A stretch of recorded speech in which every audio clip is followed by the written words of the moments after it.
कृष्णा, राधे राधे। तो राधा अष्टमी आने वाली है, तो राधा अष्टमी की हम करेंगे आज सरल पूजा विधि। तो देखिए, अगर आपके घर में श्री राधा रानी का विग्रह है तो सबसे बढ़िया, अगर नहीं हो तो भी कोई चिंता की बात नहीं है, आपके घर में गोपाल जी हैं तो आप गोपाल जी को ही राधा रानी बना के उनकी पूजा कर सकते हो। तो देखिए, सबसे पहले तो हम पंचामृत से स्नान कराएंगे। राधा रानी का देखिए जन्म जो होता है वो होता है दोपहर के 12 बजे, जिस तरह हमारे जो गोपाल जी हैं उनका जन्म होता है रात्रि के 12 बजे। तो हम इस तरह से स्नान कराएंगे। फिर उसके बाद ठाकुर जी का करेंगे अंग पोषण। तब अपने ठाकुर जी को पोशाक, नई पोशाक धारण कराएंगे।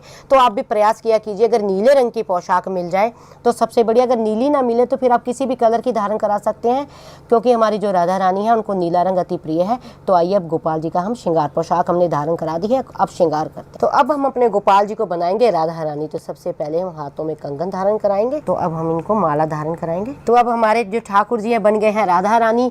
तो देखिए कितना सुंदर स्वरूप राधा रानी का।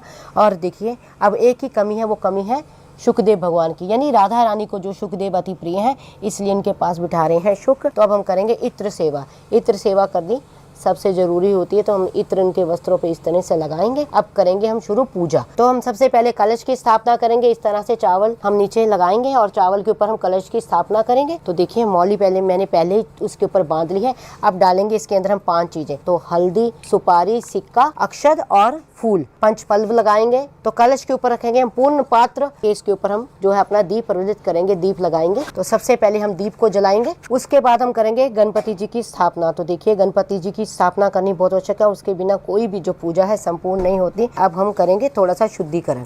तो इस तरह से जल लेंगे और इस तरह से हल्का हल्का स्नान कराएंगे, शुद्धिकरण करेंगे। गणपति महाराज जी को हम भेंट स्वरूप कलावा देंगे, जनेऊ भेंट में देंगे और पुष्प चढ़ाएंगे, तिलक करेंगे। हम दीपक का भी पूजन करेंगे, दीपक को भी हम पुष्प देंगे। ठाकुर जी को चंदन का तिलक करेंगे और पुष्प देंगे। प्रयास कीजिए लाल रंग के मिल जाए तो सबसे बढ़िया, लाल ना मिले तो आप कोई भी पुष्प जो है आप इस तरह से उनको चढ़ा सकते हैं। तो देखिए, जिस तरह हम जन्माष्टमी मनाते हैं उसी तरह जो राधा अष्टमी मनानी बहुत ज्यादा आवश्यक होती है, क्योंकि राधा अष्टमी बिना, जो हमारी राधा रानी हमारे ठाकुर की अष्टाक्षरी देवी हैं, उनकी हृदयेश्वरी हैं और पूरे धूमधाम से हम लोग राधा, हाँ इतना फर्क है कि ठाकुर जी का जन्म मनाते हैं रात को और राधा रानी का जन्म मनाते हैं हम दिन को। तो अब हम राधा रानी को भोग देंगे। तो देखिए, भोग इस तरह समर्पित करना है।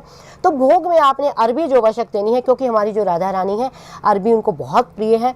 तो देखिए, अब भोग कुछ भी 56 प्रकार के भोग भी लगा सकते हैं, लेकिन आपको ये विशेष ध्यान रखना है कि अरबी उसमें होनी आवश्यक है। मीठे का भोग लगा सकते हैं, पूरी का, और जब भी भोग दे तो जल आवश्यक दे।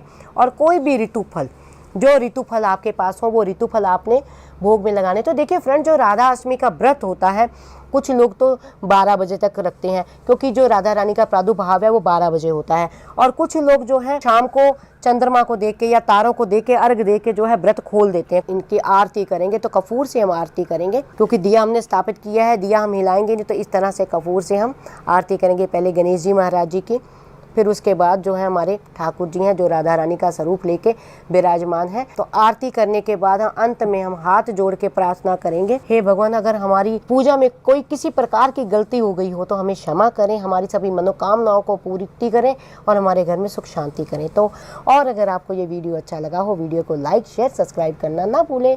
हरे कृष्णा, राधे राधे।